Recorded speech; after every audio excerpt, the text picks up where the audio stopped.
Assalamualaikum warahmatullahi wabarakatuh. Selamat siang, Baraya Priangan TV. Kembali lagi bersama saya Rosmayanti di program Ulas Berita siang hari ini. Dan telah saya bahas di episode sebelumnya bahwa seperti biasa kita akan melakukan ulas berita tapi di tempat yang berbeda kali ini. Dimana ini di Kamandara Resto ya, Baraya Priangan TV, tapi tetap tidak mengurangi kehidmatan kita untuk bisa menyampaikan informasi di edisi Rabu 5 Februari 2025. Kita langsung saja ulas beritanya. Di halaman pertama, di sini termuat informasi tentang sidang gugatan Pilkada Kabupaten Tasik berlanjut katanya. Saya ulas informasinya. Mahkamah Konstitusi atau MK memastikan bakal melanjutkan sidang sengketa pemilihan kepala daerah atau pilkada, bupati, wakil bupati Kabupaten Tasikmalaya ke tahapan sidang pembuktian katanya. Di sini juga disampaikan bahwa hal ini katanya sebagaimana hasil sidang pengucapan putusan yang diedar di MK di persidangan panel 1 yang dilaksanakan pada Selasa tanggal 4 bulan 2 tahun 2025. Dalam sidang lanjutan sengketa pilkada tersebut, Mahkamah Konstitusi atau MK memutuskan 58 nomor perkara sengketa pilkada 2024. Dari puluhan permohonan tersebut hanya 6 diantaranya berlanjut ke persidangan. Dan salah satunya perkara dengan nomor 132 PHPU BUP XX3 tahun 2025 terkait Bupati Kabupaten Tasikmalaya. Dari 58 nomor yang dipanggil hari ini, 32 perkara sudah diucapkan barusan dan 6 yang lainnya tidak diucapkan. Itu adalah perkara-perkara yang lanjut ke pembuktian berikutnya katanya. Nah, Baraya Priangan TV mendengar informasi yang barusan terkait sidang gugatan Pilkada Kabupaten Tasik berlanjut gitu. Dari sengketa hasil yang telah dilakukan dari proses pemilihan pada bupati di daerah Kabupaten Tasik. Nanti kita akan mendengarkan atau melihat ya informasi berikutnya dari hasil sidang yang telah dilakukan. Oke, lanjut kita akan berlanjut pada informasi di wilayah Garut Sumedang. Di sini disampaikan bahwa kejaksaan katanya eksekusi uang pengganti kasus korupsi di Tol Cisumdawu. Saya sampaikan informasinya. Kejaksaan Tinggi Provinsi Jawa Barat bersama Kejaksaan Negeri Sumedang melakukan eksekusi uang pengganti hasil dari tindak pidana korupsi, yakni dalam kasus pengadaan tanah untuk pembangunan Tol Cisumdawu Seksi 1 di Desa Cilayung, Kecamatan Jatinangor, Kabupaten Sumedang. Di sini juga disampaikan bahwa katanya kasus korupsi tersebut dengan perkara atas nama pidana Haji Dadan Setiadi Megantara katanya di sini 139 miliar 220 juta 450 ribu rupiah, bahwa pada hari Kamis tanggal 16 Januari lalu di pukul 14.10 waktu Indonesia Barat ya, bertempat di Pengadilan Tindak Pidana Korupsi Bandung telah dilaksanakan pembacaan putusan atas nama terdakwa Haji Dadan Setiadi yang menyembunyikan ya amar putusannya sebagai berikut katanya. Di sini juga disampaikan bahwa menjatuhkan pidana kepada terdakwa Haji Dadan Setiadi Megantara bin Megantara almarhum, oleh karena itu dengan pidana penjara selama 4 tahun.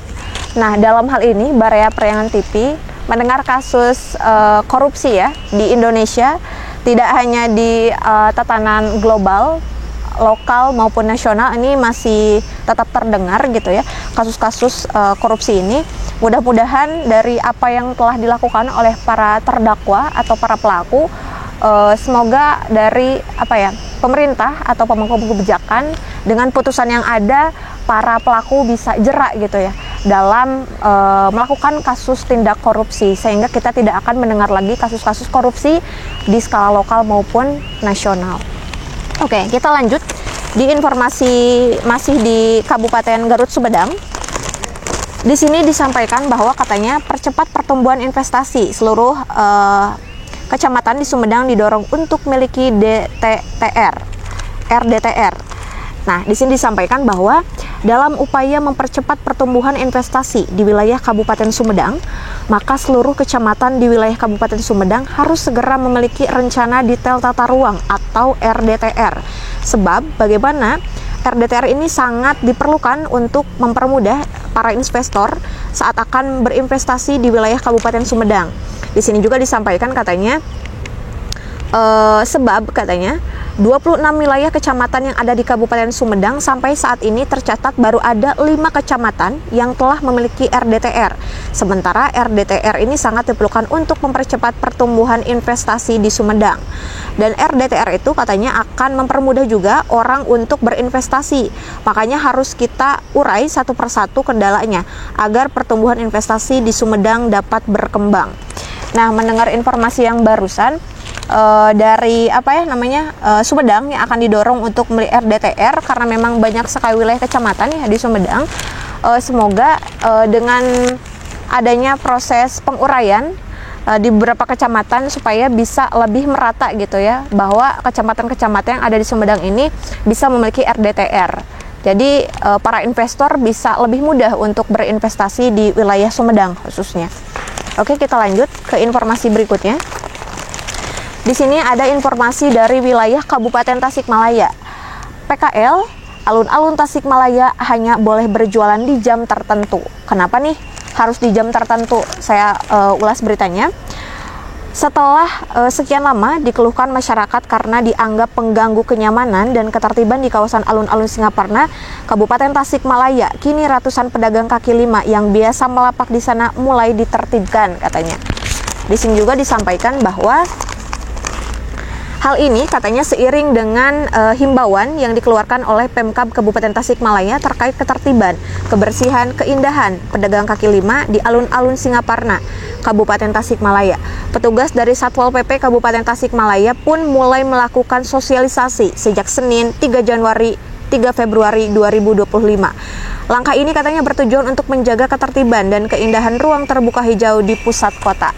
Nah, Baraya Priangan TV dari informasi yang barusan, sama seperti halnya di Kota Tasik, di wilayah Cihideng kalau tidak salah, itu memang para PKL atau pedagang kaki lima ini ditertibkan ya, jadi dipindah tempatkan. Yang biasanya di pinggir-pinggir jalan itu jadi dialokasikan ke berbagai tempat yang memang itu sudah sepatasnya di sana.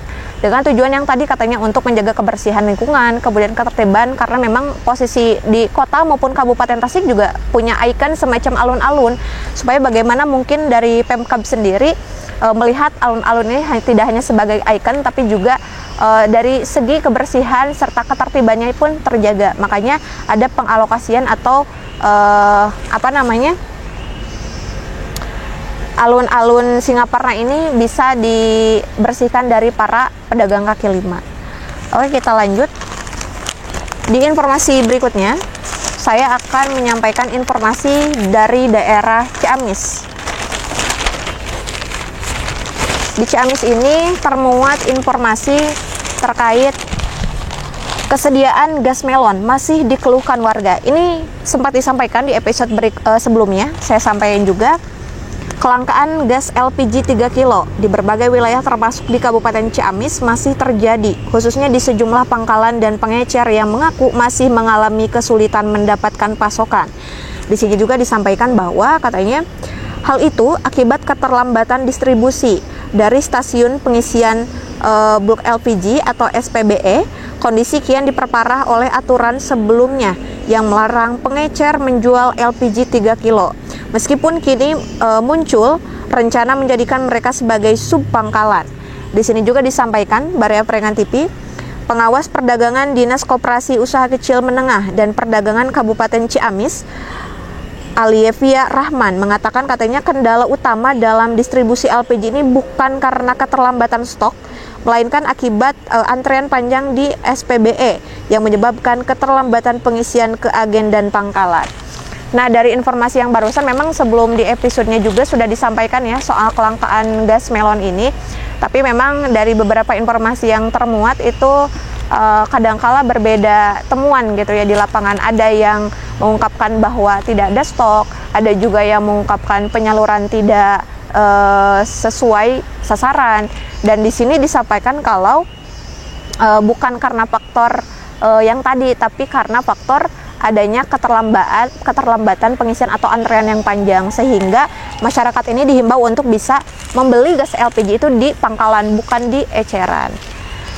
Nah, nanti mudah-mudahan kita bisa menemukan informasi yang lebih baik lagi ya untuk penyedia, atau bagaimana hari ini masyarakat bisa lebih mudah mengakses gas LPG. Kita lanjut. Nah, ini ada informasi yang sangat hangat sekali, Baraya Priangan TV. Di daerah Ciamis juga kemarin sempat ramai di media sosial terkait gadis asal Ciamis itu bunuh diri ya. Di sini disampaikan rumor hamil penyebab gantung diri polisi tegaskan negatif katanya. Di sini disampaikan bahwa kondisi gadis berinisial PA usia 20 tahun warga Kecamatan Karangnunggal, Kabupaten Tasikmalaya, yang ditemukan tewas tergantung di salah satu tempat kos di Kampung Lebak, Kelurahan Ciamis, Kecamatan Ciamis pada hari Senin, 2 Februari 2025. Ini menimbulkan berbagai rumor, muncul di masyarakat rumor yang berasal dari orang yang tak bertanggung jawab, kian menyebar dengan wabahnya media sosial. Isu hamil atau korban pembunuhan pun bertebaran di sana-sini, hingga pihak kepolisian memastikan bahwa dalam insiden tersebut tidak ada tanda-tanda kekerasan pada diri si korban. Bahkan pihak Polres Ciamis menampik adanya isu korban berbadan dua atau sedang mengandung dengan berdasarkan hasil pemeriksaan medis. Di sini juga Kasat Reskrim Polres Ciamis AKP Joko prihatin katanya. Pihaknya menerima laporan kejadian tersebut hingga langsung melakukan olah tempat kejadian perkara atau olah TKP bersama tim Inafis dan tim Dokas Polres Ciamis. Dan dari informasi yang barusan, Baraya Priangan TV memang berbicara kejadian-kejadian atau fenomena di lapangan itu sangat beragam sekali, termasuk informasi gantung diri dari seorang gadis yang masih muda sekali, usia 20 tahun di daerah Ciamis, tapi berdomisili KTP di daerah Karangnunggal. Dengan adanya informasi atau kejadian tersebut, itu banyak sekali dari media sosial berasumsi misalkan ya adanya faktor dari bunuh diri ini karena berbadan dua atau karena orang yang tidak bertanggung jawab. Itu dipatahkannya oleh pihak kepolisian karena memang tidak sedang mengandung atau tidak sedang berbadan dua dan masih dalam proses penyidikan gitu, supaya nanti ada kejelasan di media sosial dan masyarakat di Ciamis khususnya atau di pengguna para media sosial ini tidak salah berargumen atau berasumsi ya, karena masih seliweran informasi. Oke, kita lanjut di informasi wilayah Banjar Pangandaran. Di sini ada informasi bahwa anggota DPRD Pangandaran, Rohimat Resdiana, JJ dan KDM tidak pernah membahas lahan Tanjung Cemara katanya. Saya sampaikan informasinya, baru-baru ini media sosial dihebohkan oleh kabar Bupati Pangandaran dan Gubernur Jawa Barat terpilih Deddy Mulyana yang dituduh membicarakan soal lahan di Tanjung Cemara. Di sini juga disampaikan bahwa KDM adalah salah satu sahabat terdekat dari Haji J. Wiradinata, maka tak heran ketika diminta menjadi saksi nikahan anak bungsunya, KDM pun langsung bersedia. Diketahui KDM datang ke Pangandaran pada 31 Februari 2025. Mungkin ini 1 Februari ya. Nah, dan di sini juga disampaikan katanya anggota DPRD Pangandaran dari fraksi PDI Perjuangan, Rohimat Resdiana, mengatakan bahwa rombongan KDM beserta Bupati Pangandaran JJ Wiradinata sebelum ke penginapan mampir terlebih dahulu ke rumah makan di Joglo katanya dan merkopi. Pada saat makan siang tersebut berdatangan masyarakat Pangandaran yang merupakan fans dari Bapak Aing atau Pak Deddy yang sebagai Gubernur Jawa Barat ya saat ini. Di sini disampaikan juga bahwa pertemuan tersebut bukan merupakan pertemuan tertutup, melainkan pertemuan yang terbuka untuk umum. Bahkan pada saat itu ada seorang ibu-ibu pedagang buah-buahan yang datang dan curhat kepada KDM terkait seputar kehidupannya. Nah, Baraya Priangan TV, pendengar informasi yang barusan terkait KDM tidak pernah membahas lahan Tanjung Cemara.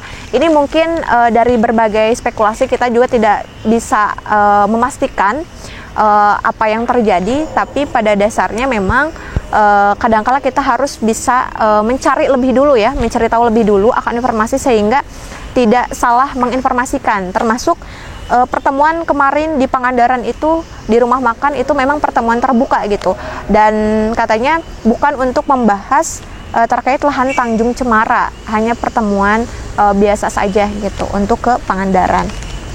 Mudah-mudahan ya dari informasi yang barusan kita belajar lebih banyak tentang sesuatu yang apa ya istilahnya itu tidak langsung menyimpulkan gitu, sehingga kita bisa mencari informasi lebih dalam untuk menentukan kebenarannya.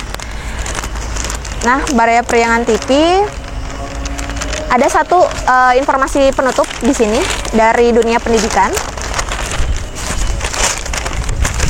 Di sini disampaikan bahwa KIP kuliah katanya beri peluang bagi masyarakat kurang mampu. Ini kabar gembira saya sampaikan. Pendidikan tinggi, sains dan teknologi, Mendik Saintek Satyo Sumantri Bojonegoro menyampaikan bahwa program Kartu Indonesia Pintar atau KIP kuliah merupakan komitmen pemerintah dalam memberikan akses pendidikan berkualitas kepada masyarakat kurang mampu di Indonesia. Pemerintah melalui Kementerian Pendidikan, Sains Tinggi dan Teknologi berkomitmen untuk mendukung anak-anak pintar dan belajar atau berasal dari keluarga yang kurang mampu secara ekonomi untuk dapat masuk dan menyelesaikan studinya di perguruan tinggi. Nah, Baraya Priangan TV mendengar informasi barusan dari Menteri Pendidikan Tinggi bahwa hari ini memang bukan hari ini sih, di sebelum-sebelumnya pun memang KIP kuliah itu sudah diberlakukan ya di berbagai lintas perguruan tinggi, dan memang itu sangat membantu masyarakat atau para generasi muda yang ingin menempuh pendidikan di lingkup perguruan tinggi supaya tidak terbatas karena ekonomi gitu, tapi memang dengan kriteria tertentu gitu, sehingga masyarakat yang ingin melanjutkan kuliahnya atau para generasi muda yang ingin mengenyam pendidikan di perguruan tinggi bisa tetap menjalankan pendidikannya tanpa harus terbatas oleh kebutuhan atau secara ekonomi ya. Nah, mudah-mudahan dengan adanya program KIP kuliah ini yang dari dulu sampai sekarang masih bertahan, mudah-mudahan bisa terus memberikan dampak yang positif untuk generasi bangsa dalam mengejar ya cita-citanya di masa depan gitu. Nah, Baraya Priangan TV mungkin itu saja yang bisa disampaikan di Ulas Berita edisi hari ini ya, di 5 Februari 2025. Semoga informasi yang kami sampaikan senantiasa memberikan kebermanfaatan untuk Baraya Priangan TV sekalian gitu. Dan jangan lupa tetap pantengin kanal kita di berbagai platform media sosial kita, di YouTube Priangan TV, di koran harian umum Kabar Priangan, juga di website kita di kabarpriangan.com, supaya Baraya ini tidak ketinggalan informasi yang menarik. Dan tetap pantengin kanal kita, karena di episode berikutnya kita akan menyampaikan informasi yang lebih menarik lagi. Mungkin itu saja yang bisa disampaikan. Terima kasih. Nun wal qalami wa mayasturun. Wallahul muwaffiq ila aqwamit thoriq. Wassalamualaikum warahmatullahi wabarakatuh.